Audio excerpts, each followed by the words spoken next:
Bienvenue. Aujourd'hui, on se penche sur une décision qui a fait grand bruit. En 2025, le Luxembourg est devenu le premier pays européen à investir officiellement dans le Bitcoin. Bonjour. En surface, ça peut paraître anecdotique, mais en creusant dans la pile de documents et d'articles qu'on a réunis, on découvre une toute autre histoire. Absolument. Ce n'est pas un coup de tête, c'est plutôt la pièce finale d'une stratégie que le pays construit méticuleusement depuis presque 10 ans. Notre mission aujourd'hui, c'est de reconstituer ce plan et de comprendre pourquoi l'un des centres financiers les plus prudents du monde a fait ce pari. C'est exactement ça. Il faut voir ça bien au-delà du simple achat. Le comment et le pourquoi sont bien plus révélateurs. Ah oui. Oui.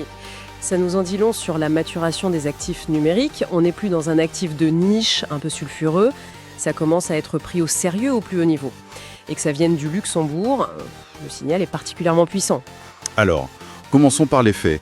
On est en juillet 2025. Le gouvernement luxembourgeois donne son feu vert. Oui, Et l'investissement se fait via un véhicule très spécifique. Le Fonds souverain intergénérationnel du Luxembourg, le FSIL. et ils y allouent 1% de leur portefeuille. Précisément, 1%. En valeur absolue, ça représente quelque chose comme 8 millions de dollars. 8 millions. Donc ce n'est pas une somme énorme pour un fonds souverain. Non, pas du tout. Mais c'est justement ça qui est intéressant. Le but n'est pas de faire un coup financier risqué. Le but, il est symbolique. Justement, certains pourraient dire que 8 millions, c'est une goutte d'eau. Est-ce que ce n'est pas juste une opération de com à peu de frais pour avoir l'air innovant sans prendre de vrais risques? C'est un excellent point, et ça va même plus loin que ça. C'est-à-dire? Si c'était juste de la com, ils auraient pu utiliser n'importe quel fonds.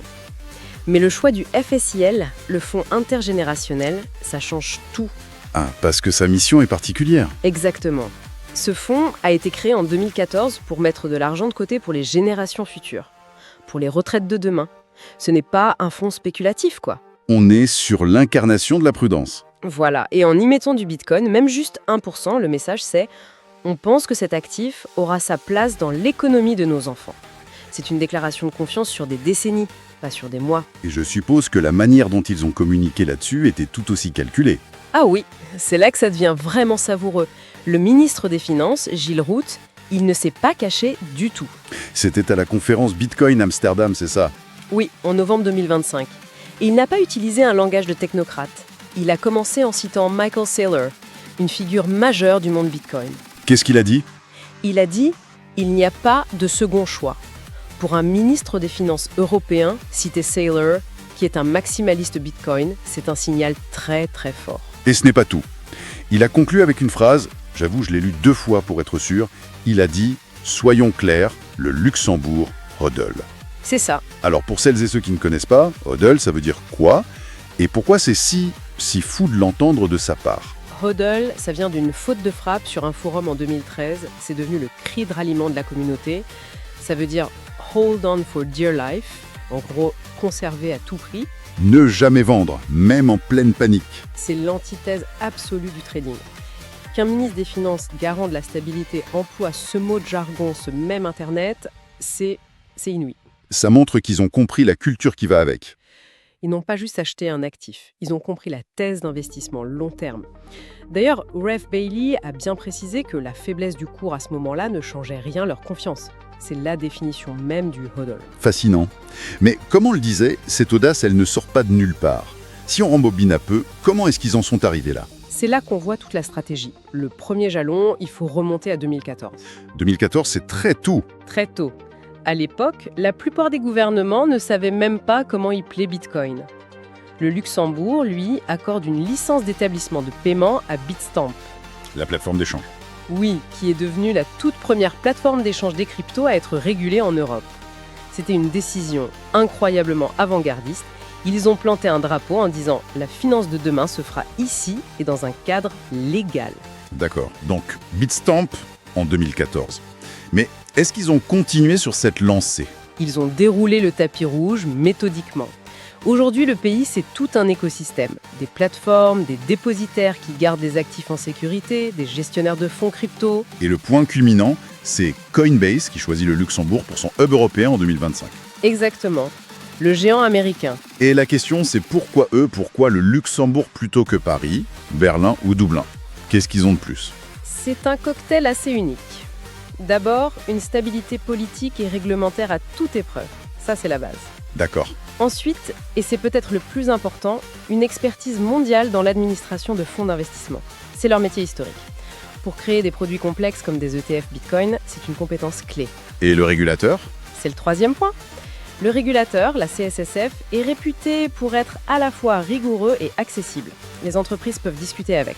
Dans un secteur aussi nouveau, c'est crucial. Donc ils n'ont pas cherché à être le Far West de la crypto. Au contraire, ils ont voulu être la place la plus sûre, la plus institutionnelle d'Europe. C'est ça qui attire un acteur comme Coinbase, qui cherche avant tout la légitimité. C'est intéressant de voir comment ils ont attiré les entreprises, mais les sources montrent qu'ils ne se contentent pas d'être un simple hébergeur. Ils veulent aussi mettre les mains dans la technologie, non? Oui, tout à fait, et c'est là qu'on voit la sophistication de leur approche. Ils ont une double stratégie. En 2026, le Luxembourg va devenir le premier pays de l'UE à émettre un certificat du Trésor sur la blockchain. Alors là, on sort de l'investissement pur. Complètement. Il ne s'agit plus de détenir un actif numérique, mais bien d'utiliser la technologie sous-jacente pour moderniser leurs propres infrastructures financières. Concrètement, un certificat du Trésor sur la blockchain, ça veut dire quoi? Ça change quoi? Pour l'instant, c'est un projet pilote. Mais pour simplifier, au lieu d'avoir des registres centralisés, des processus papier, ils vont utiliser une technologie de registre distribué ou DLT. Un registre partagé en quelque sorte. C'est un peu ça. L'idée, c'est d'avoir un registre unique, synchronisé et quasi infalsifiable pour les transactions. L'objectif, c'est de tester si ça peut rendre l'émission de la dette publique plus efficace, plus transparente et moins chère. C'est une approche très complète. Ils séparent bien les deux, en fait. D'un côté, le Bitcoin comme une sorte d'or numérique, un actif de réserve, Oui. et de l'autre, la technologie blockchain comme une infrastructure, des rails numériques pour la finance de demain. C'est exactement la bonne image. Ils explorent les deux facettes. Mais est-ce que cette technologie est vraiment mature pour gérer de la dette d'État? Quels sont les risques? C'est la grande question, et c'est pour ça qu'ils commencent par un pilote. Les risques sont réels, la sécurité, l'interopérabilité avec les anciens systèmes. L'adoption aussi, j'imagine. L'adoption, bien sûr. Il faut que tout l'écosystème, les banques, les investisseurs apprennent à utiliser ces nouveaux outils. Mais en lançant ce test, le Luxembourg accumule une expérience précieuse. Pendant que d'autres écrivent des rapports, eux, ils expérimentent. Et tout ça, bien sûr, ça ne peut fonctionner que si les règles du jeu sont claires. Un investisseur institutionnel ne va pas mettre 1 euro dans un pays où la fiscalité est floue. C'est la base. Et là-dessus aussi, ils ont été très pragmatiques. Pendant des années, alors que c'était le flou partout ailleurs, ils ont fait quelque chose de simple. Dès 2018, les autorités fiscales ont publié des orientations. Pas une loi, juste des orientations. Oui, mais ça donnait des directives claires sur comment déclarer les gains. Ça a offert une prévisibilité énorme aux investisseurs. Le message était simple. Venez ici, on ne va pas changer les règles tous les 4 matins. Ils ont donc donné de la visibilité très tôt. Et maintenant, avec la nouvelle réglementation européenne, MiCA, qui arrive, comment ils se positionnent? Ils jouent à fond la carte européenne. Et c'est la clé de leur stratégie. Le règlement MiCA, qui entre en vigueur en 2026, crée un cadre unique pour toute l'UE. Un passeport européen, en quelque sorte. Voilà. Une licence dans un pays permet d'opérer dans les 26 autres. En s'alignant sur MiCA, le Luxembourg ne cherche plus à être une exception, mais à être la meilleure porte d'entrée vers ce marché unique européen. Et donc attirer les gros investisseurs. Les grands fonds américains ou asiatiques qui cherchent un point d'ancrage stable et régulé en Europe. Leur pari, c'est que la guerre ne se gagnera pas sur la dérégulation, mais sur la qualité de la régulation. Si on résume, la décision d'investir dans le Bitcoin est loin d'être anecdotique en fait. Ah non, C'est l'aboutissement d'une stratégie sur 10 ans et qui est incroyablement cohérente. Créer un cadre légal, attirer les leaders, expérimenter la technologie et maintenant montrer l'exemple en investissant soi-même. C'est un vrai cas d'école. tout à fait. Et si on prend un peu de recul, le Luxembourg ne fait pas que jouer sa propre partition.